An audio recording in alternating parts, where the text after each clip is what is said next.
L'École supérieure d'administration, d'économie, de journalisme et des métiers de l'audiovisuel ESAE offre de nouveaux challenges pour l'année universitaire 2023-2024. Étudiantes et étudiants, parents d'élèves nouveaux bacheliers, ESAE, c'est la garantie d'une formation de qualité à des conditions très avantageuses. À Gbedjromede, à Papa, à Boumekalavi et Parakou, inscrivez-vous en administration générale, administration du travail et de la sécurité sociale, trésor et finances publiques, impôts, diplomatie et relations internationales, journalisme et métiers de l'audiovisuel, gestion des marchés publics, planification et développement local, sciences économiques, sciences juridiques et toutes les filières des sciences de gestion. ESAE vous offre des bourses, demi-bourses et de réductions pour les premières inscriptions dans toutes ces filières. Waouh! En licence 1, 2 et 3 et en master, bénéficiez jusqu'à 50% de réduction sur tous nos sites. N'est-ce pas génial? Infoline. ESAE Gbedjromede, 3e rue à droite en quittant le carrefour Le Jador pour la BIBE Jéricho ou au plus 229 90 93 65 21 98 98 14 00 à Kpakpa au plus 229 52 88 33 33 à Boumekalavi au plus 229 52 88 44 44 Parakou au plus 229 52 46 12 12.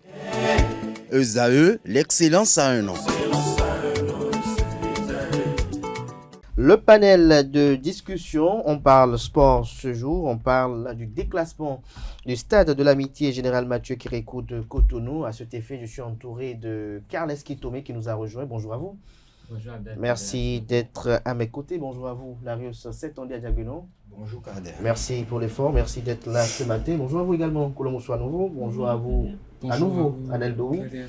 Merci d'être resté à mes côtés pour ce panel de discussion. Carles Kitome, l'actualité, elle est liée au déclassement du stade de l'amitié Général Mathieu Kérékou par la FIFA. Qu'est-ce qu'on peut comprendre de cette décision? Oui, c'est une décision en fait qui surprend beaucoup, mais je crois que sur ce plateau, il y a des gens qui sont plus à même que moi de présenter la situation actuelle. Je préfère qu'ils nous présentent la situation avant d'opiner autrement. Avant d'opiner autrement, Larius Setondia Diagono, qu'est-ce qu'on peut... D'où résultent les fondements de cette décision de la FIFA là? Voilà. Bon, Kader, bonjour à nouveau et bonjour chers amis internautes. Il faut dire simplement que les pelouses de football doivent respecter une certaine norme et des critères édités par la FIFA et la Confédération africaine de football.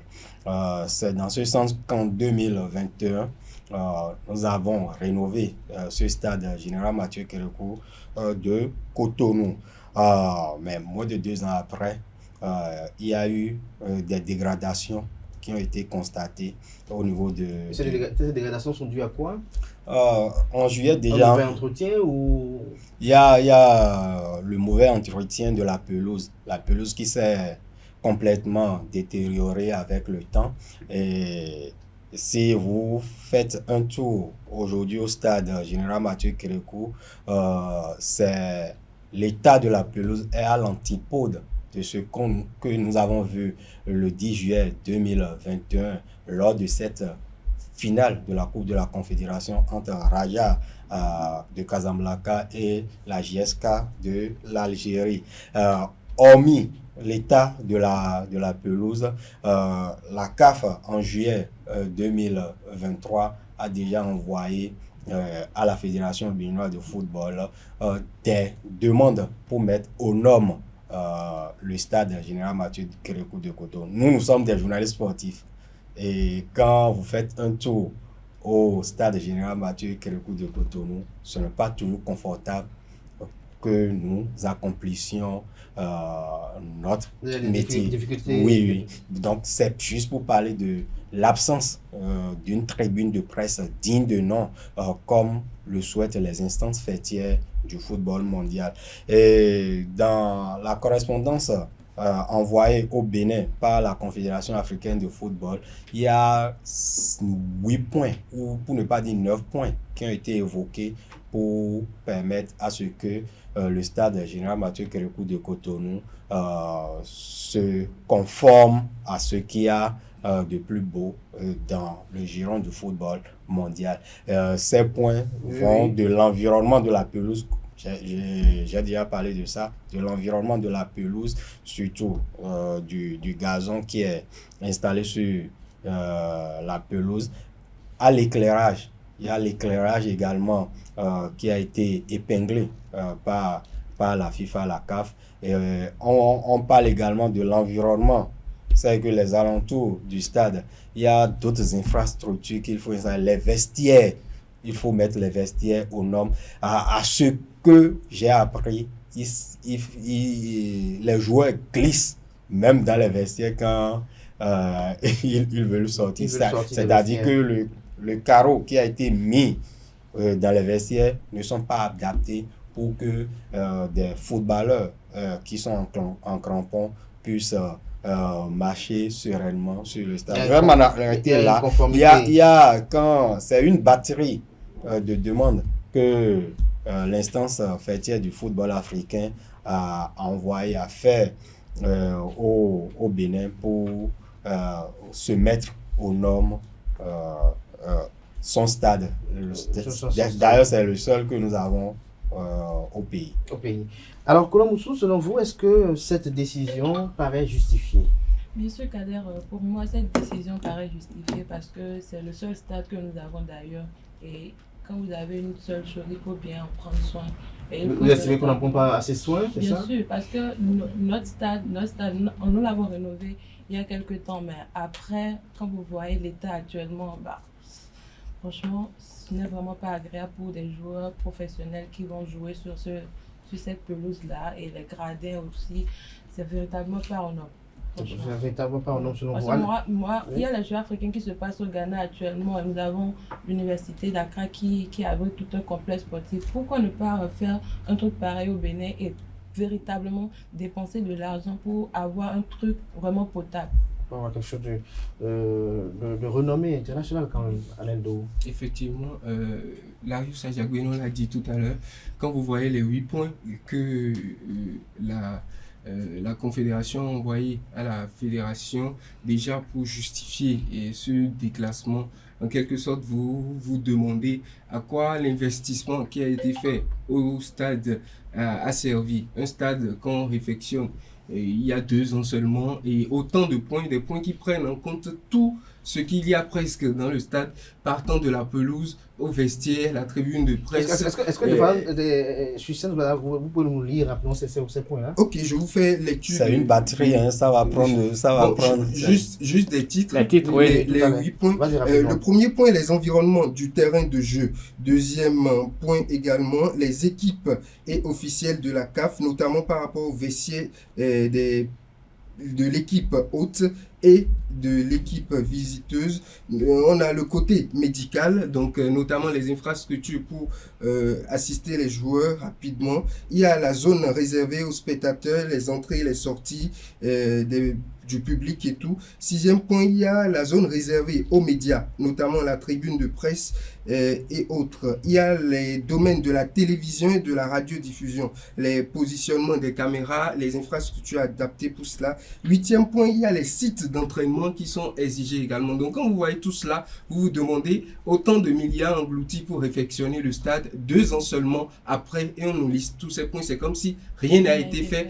Et déjà, quand nous avons annoncé, c'était un peu prévisible. Quand nous laissons tous ces points, c'était un peu prévisible. Quand on a un seul stade, mais on enclenche des travaux d'envergure autour de ce stade, c'est-à-dire le stade se retrouve au beau milieu d'un chantier énorme, c'est que ça met en danger peut-être des joueurs et qui vont vouloir accéder au stade et tout. Donc déclasser ce stade, moi je me disais que si ce n'était pas les dérives et tout ce que la la Confédération avait listé, je pense que ce serait le positionnement ou le fait que le stade soit situé au beau milieu d'un chantier qui ferait déclasser ce stade, au moins pendant la période de ces travaux-là. Au moins pendant la période de ces travaux-là. Alors, Alaski Touré, tout ce qui est dit tout à l'heure, c'est quand même assez déplorable. Je ne sais pas si vous avez l'habitude d'aller au stade. Si vous aimez le sport et que vous êtes arrivé d'aller au stade de l'amitié, vous n'avez pas besoin de la FIFA ou de la CAF pour déclasser le stade de l'amitié Général Mathieu Kérékou. Vous savez, moi, j'ai décidé de ne plus aller au stade parce que toutes les dernières fois que j'y ai été, il suffit que je m'asseye sur ces sièges. Malgré l'investissement. Je vous dis, il suffit que je m'asseye pour que j'ai la démangeaison. Et cette démangeaison dure 3 jours. Il n'y a pas ce siège sur lequel je me suis assis sur ce stade depuis 2 ans et qu'il ne m'a pas créé la démangeaison. Et du coup, je me suis dit qu'il y a un gros problème à régler là-bas. Donc moi, sans la CAF et la FIFA, j'aurais demandé qu'on ferme ce stade et qu'on met les choses aux normes. Et quand on parle des sièges, pour moi, c'est scandaleux. Le Bénin avait déjà eu des problèmes avec les instances africaines et mondiales du football à cause des sièges, parce qu'il n'y en avait pas.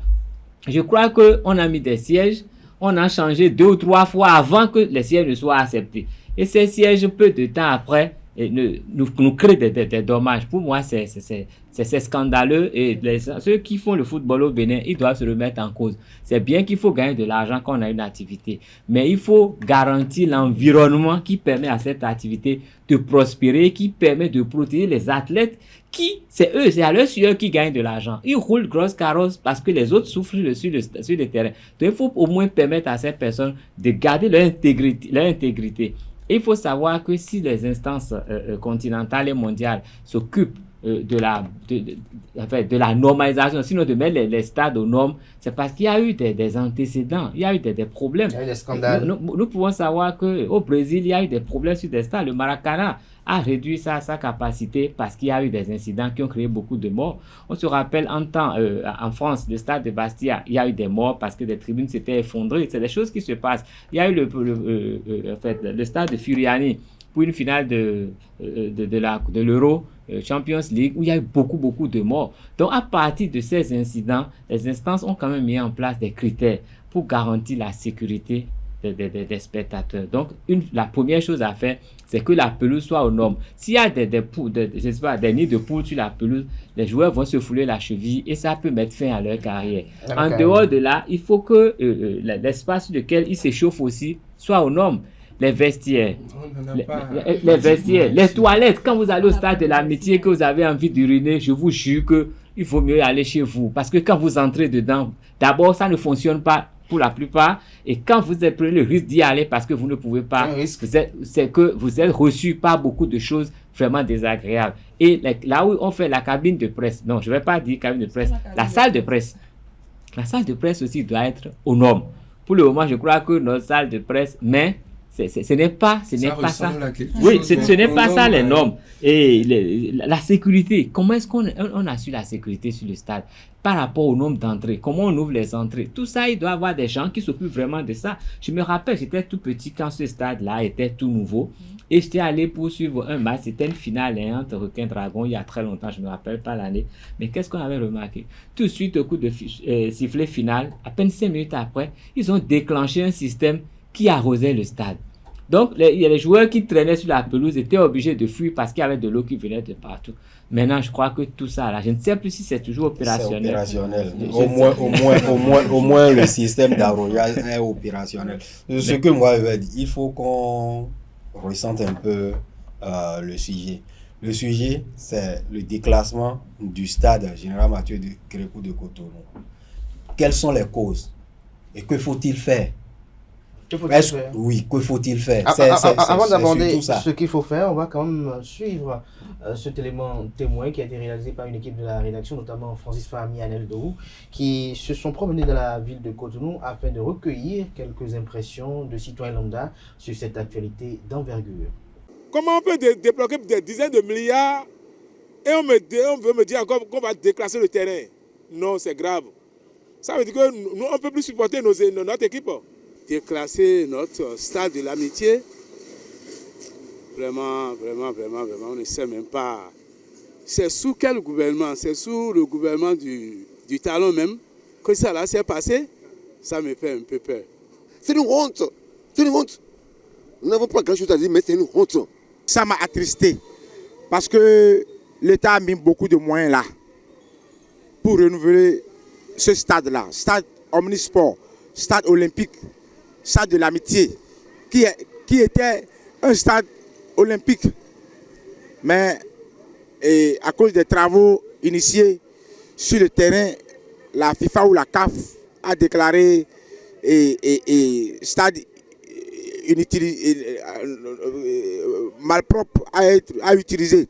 Donc nous sommes obligés d'aller à Lomé jouer les matchs amicaux.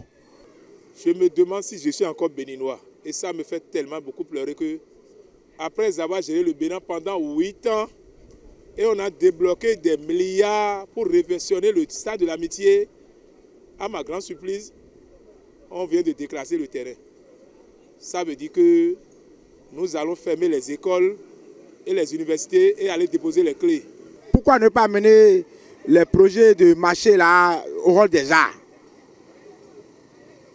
et reconstruire le stade comme il était, refaire les choses proprement comme il était? C'était une erreur de leur part. Ah, en tout cas, j'attends cela pour voir. Retour plateau, voilà à l'instant, c'était les impressions de quelques citoyens très déçus de cette actualité qui déclasse notre stade là, la rue Secondaire à Diagono. Est-ce que la déception est partagée à votre niveau également?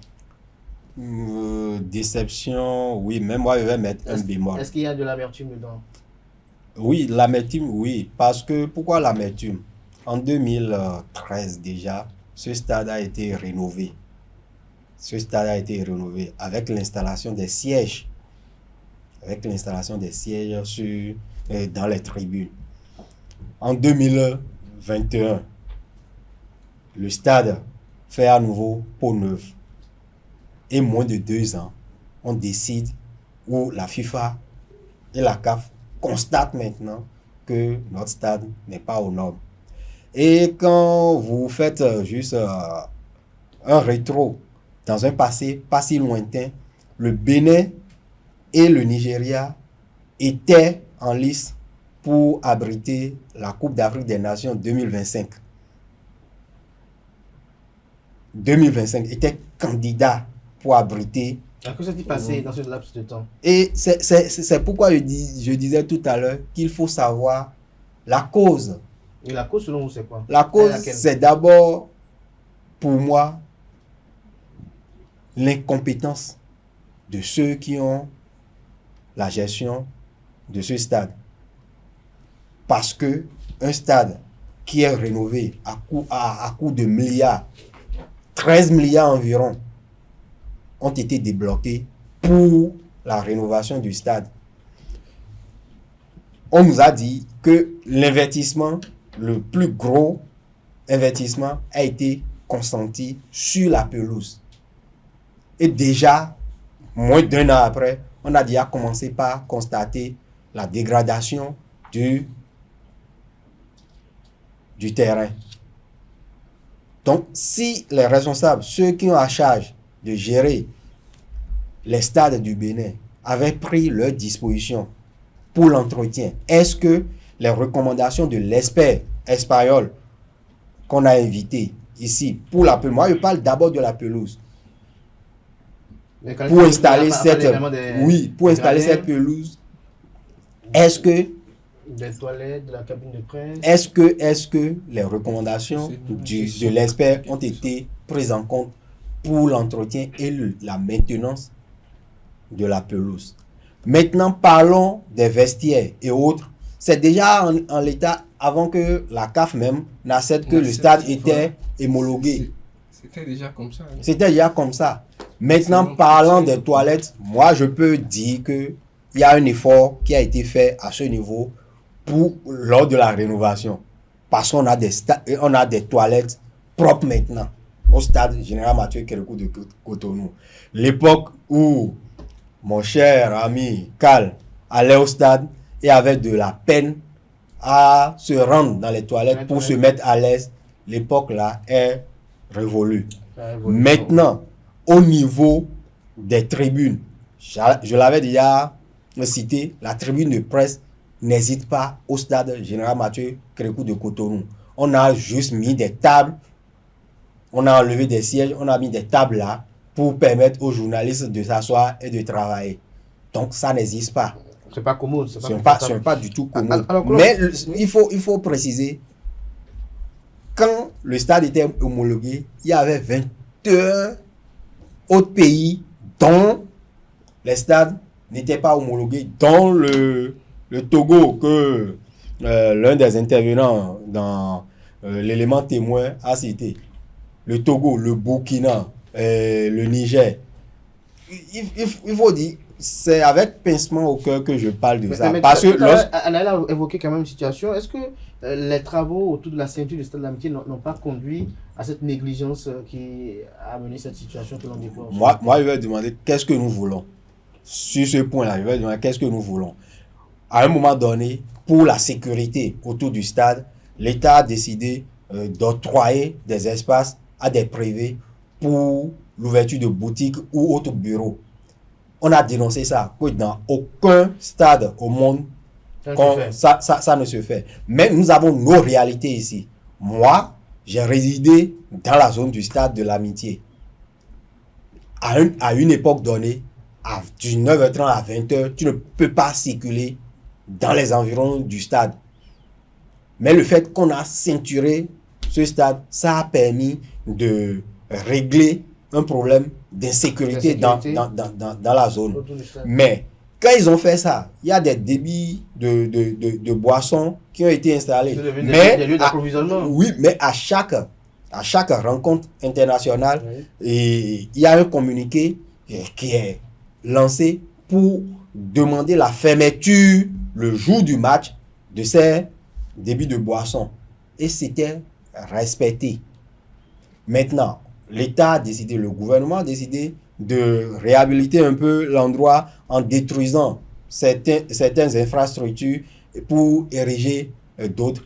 Mais c'est je veux dire, c'est dans l'optique de quand même rénover la ceinture. Oui, mais le stade n'a pas été touché. Alors je reviens un instant là, Saint-Odia-Diagbenon.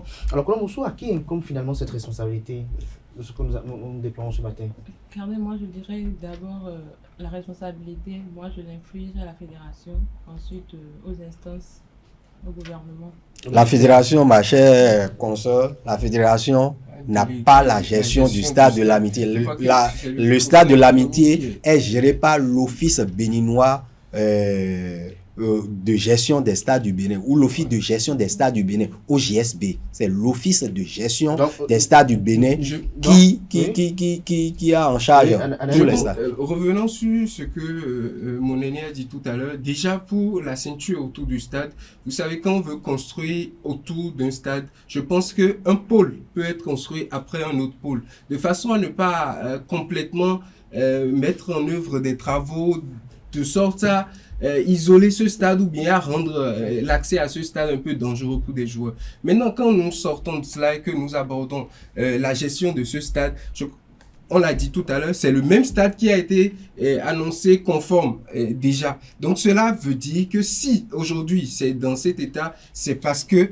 la gestion, il y a un manque, ça a été mal géré. Effectivement, il y a un manque d'entretien.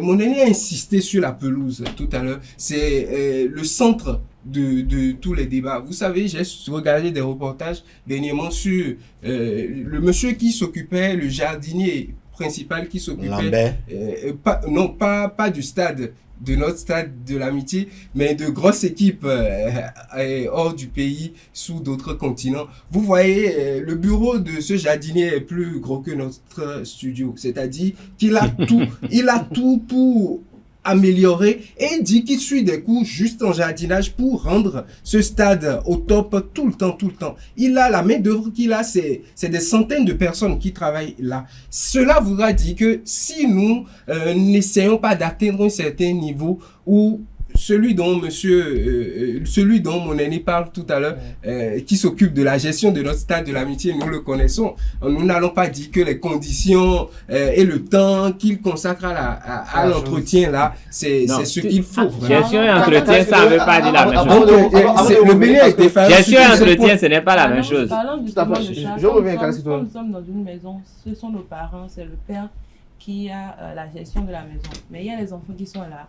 Et c'est à nous, les enfants que nous sommes, qui en profitons. Donc pourquoi ne pas prendre cette responsabilité que nous avons, parce que c'est la fédération qui l'utilise à son usage. Pourquoi est-ce que la fédération ne peut pas prendre ses garde-fous et ne peut pas mettre la pression à le suivi et l'entretien de la fédération peut faire des recommandations. La fédération peut contacter le gouvernement pour transférer peut-être la correspondance et éditer un peu certaines normes pour que la pelouse soit bien entretenue. Mais je rappelle ici, la fédération n'est pas propriétaire des stades. Même si non, quand tu... Alors, on va écouter Kales Kitome qui depuis n'a pas encore réagi, qui brûle d'envie de réagir. Kales Kitome, oui, vous avez... Non, mais moi, je vais dire que je tombe des nues parce qu'il n'y a pas si longtemps que ça, la Côte d'Ivoire était venue jouer plusieurs matchs au stade de l'Amitié de Cotonou parce qu'ils étaient en travaux, ils préparaient la CAN et leur stade n'était pas aux normes. Mais il n'y a pas si longtemps que ça, là, ça s'est passé.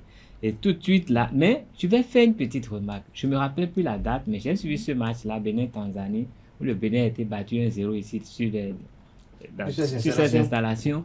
Je me rappelle que quand je suivais ce match, j'avais vu que des joueurs faisaient des faux pas à des endroits donnés. J'avais remarqué qu'Olivier Vernon avait fait une chute bizarre, ça ne s'expliquait pas. Et ce n'était que la pelouse qui pouvait expliquer ça. Et moi, je dis une chose.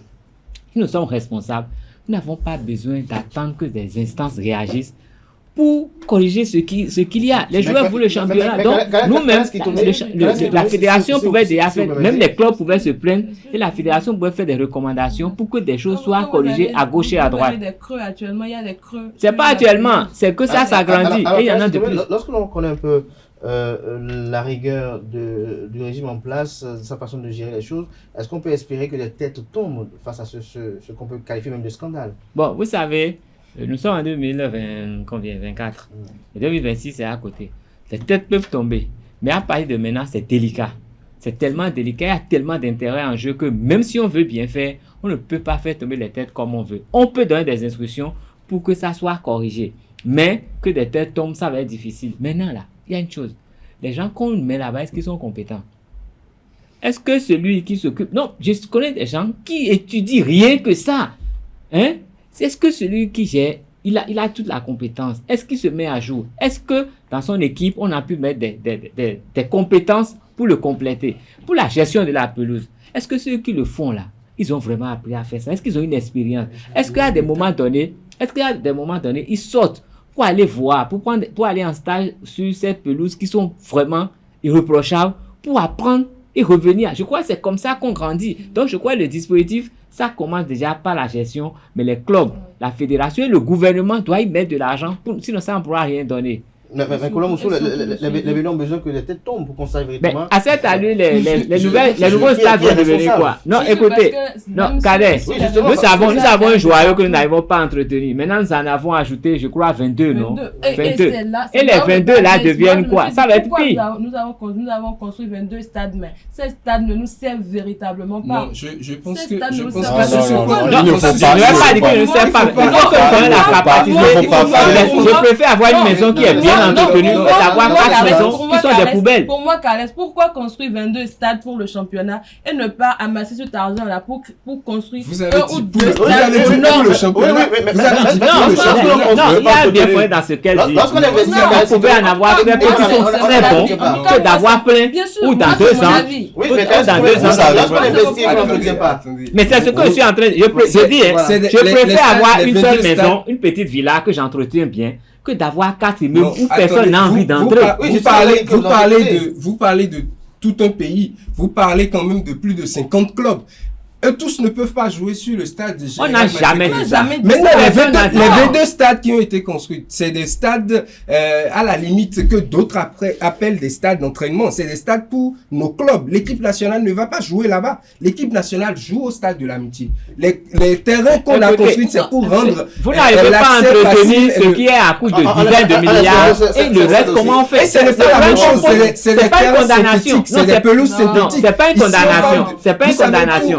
Mais en quelque sorte, nous éveillons la conscience des gens pour qu'ils sachent qu'il y a beaucoup de travail. Vous parlez de têtes qui vont tomber. Je vous l'avais dit au départ, le stade est au beau milieu d'un chantier. Donc, je pense que notre gouvernement avait bien pensé cela et savait que tôt ou tard, ce stade allait être déclassé. Juste le temps. On a vu la Côte d'Ivoire dans ce pays venir jouer parce que le stade, il y avait des travaux sur le stade. Pas parce que le stade n'était pas, le stade est plus immense que notre stade, mais parce qu'il y avait des travaux, on est obligé d'aller faire jouer l'équipe ailleurs. C'est ainsi. Maintenant, quand nous prenons l'état de la pelouse et les constructions, cela a été faussé à un niveau donné. On a vu en Côte d'Ivoire, notamment, pendant à quelques mois de la CAN, à quelques semaines, nous avons vu le stade s'inonder. Donc, ce qui a fait, la pelouse s'inonder même, ce qui a fait que quelques jours après, vous allez voir que cela a été restauré et la CAN s'est très bien passée. Cela voudra dire que quand l'Africain veut bien faire, il le fait bien. Là, je pense qu'ils vont remédier à cela et tout sera bien. Bon, moi, je pense que le débat est allé un peu dans tous les sens. On parle de l'état du stade général Mathieu Kérékou qui aujourd'hui est suspendu, qui ne peut plus abriter les matchs de l'équipe nationale. Qu'est-ce qui est à la base? On sait qu'il y a l'incompétence des responsables qui ont à charge la gestion de ce stade. Il y a également le gouvernement qui n'a pas pris en compte ou qui n'a pas pris toutes les dispositions nécessaires lors de la rénovation du stade pour le mettre véritablement aux normes et standards de la FIFA. Aujourd'hui, moi, je pense on doit se poser la question sur l'état de la pelouse. Quel type de gazon faut-il pour les terrains de football en Afrique subsaharienne? Beaucoup pensent au terrain hybride, pelouse hybride. C'est-à-dire que semi-naturel et artificiel. Mais son coût est élevé. Son coût est élevé. On a déjà fait beaucoup de tentatives d'expérience sur ce stade. Maintenant, aujourd'hui, qu'est-ce qu'il faut faire au plus vite pour que les férus du football béninois puissent supporter leur sélection pendant les prochaines séances des éliminatoires, non seulement de la Coupe d'Afrique des Nations 2025, mais de la Coupe du Monde 2026 également. C'est là la question. Les 22 stades de type omnisport d'une capacité de 3000 supporters construits par le gouvernement, c'est dans une politique de développement des infrastructures sportives. Et cela ne peut pas empêcher le Bénin de mettre aux normes son stade de l'amitié. Donc, cette politique de développement-là, ça ne suffit même pas. Parce que dans ce pays, le stade René Pleven de Cotonou, la pelouse synthétique, il y a plus de 10 clubs qui l'exploitent. Sur un seul terrain. Sur ce stade-là. On jouait des matchs à 14h. Des matchs du championnat, on avançait un match à 14h, à 16h. Il y a un second match qui se déroule. Vous quittez Cotonou, vous allez à Parakou.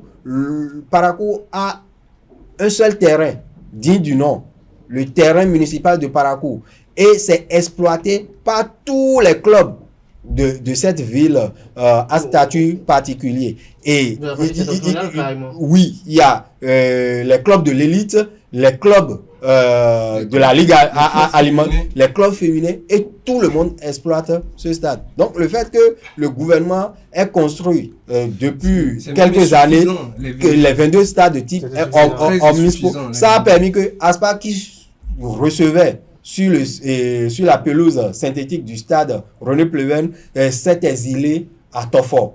Il y a d'autres équipes qui ont quitté. Il y a Jacques, la jeunesse athlétique de Cotonou qui est devenue... Personne n'a dit que cette politique est mauvaise. Mais nous nous inquiétons du fait que si le stade de l'Amitié n'est pas entretenu, rien que la pelouse, qu'en serait-il de ces 20 ans? Et ça, c'est là notre inquiétude. Le gouvernement a pris les dispositions. Et chaque club s'occupe de l'entretien de son stade. Le gouvernement a il y a fait une direction de gestion des stades qui n'arrive pas. Et les clubs ont quel moyen? Les clubs qui ne payent pas les salaires. Ce que le gouvernement a fait pour l'entretien, chaque club, il y a des clubs qui ont reçu la concession gérance de ces stades de type Omnisport. Quand vous allez à Tofo, il y a 2 clubs professionnels qui sont à Tofo, il y a Adidja et Aspac, mais il paraît que c'est Aspac qui a reçu la gestion de ce stade. Quand vous allez à Ouida, c'est Coton Football Club.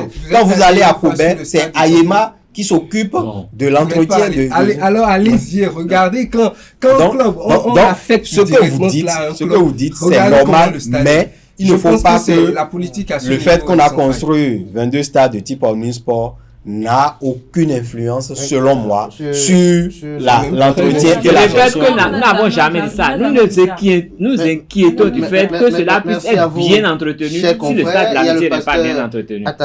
C'est juste une inquiétude. Impatiente de monter sur ce plateau pour nous parler de l'entrepreneuriat. Merci à vous, chers confrères, chers journalistes sportifs. On aura le temps de revenir un de ces 4 pour opiner sur le football béninois. On va en parler un peu pour voir un peu qu'est-ce qui fait que ce football peine à décoller, qu'est-ce qui fait qu'il titube, qu'il tâtonne. On en reparlera bien évidemment avec vous. D'ailleurs, c'est ton diagolo.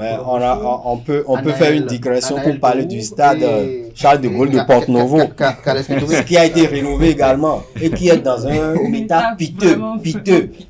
Ce n'est même pas un champ de maïs ni un champ de patates. Mais il y a ce que moi je voulais qu'on retienne. Là-bas. Ce que moi je voulais qu'on retienne. Il faut que le gouvernement prenne ses responsabilités. Oui, qu'on retienne. Il ne faut plus. Et qu'on se forme au lieu de penser. Il ne faut plus qu'on investisse la formation des jardiniers, des milliards pour l'entretien du stade. La construction, dans la rénovation des infrastructures. Des arbitres. Ce n'est pas seulement au football, c'est partout. Le Béninois, quand ce n'est pas pour moi, je n'entretiens pas. Tout à fait. C'est pas bien. Merci à vous, Larry Setondia à Diagueno. Merci une fois encore à vous, Colomboussou. Merci à Anaël Dou. Merci à Carles Kitové pour vos différentes analyses. C'est ça le fait d'être nombreux sur le plateau. Les opinions sont divergentes, mais l'essentiel est que ce que l'on souhaite soit dit. Merci à vous, chers confrères. Chers amis, maintenant à présent, on va installer le pasteur Atanas Kadja qui est là ce matin pour nous parler d'entrepreneuriat. Je le reçois pour vous avec Nansirine Fatombi.